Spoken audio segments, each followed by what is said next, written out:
सोने के कुरुसिया प बैठे राजा दशरथ।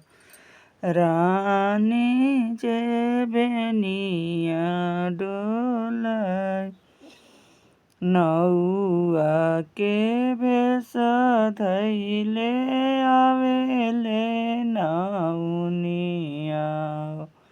सुनी राजा बचन हमार, रउरे तए राजा भली पलिवरिया।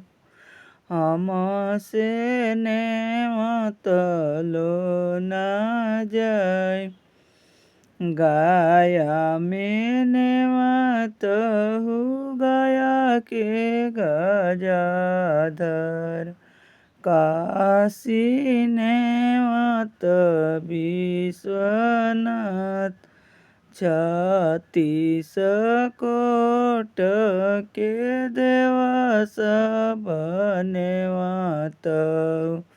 एक जानी नेमत वासुदेव, एक जानी नेमत वासुदेव। गया से आवेले गया से गजाधर, काशी से आवे विश्वनाथ। 36 कोट के देव सब आवेला, एक नहीं आवे वासुदेव, एक नहीं आवे वासुदेव।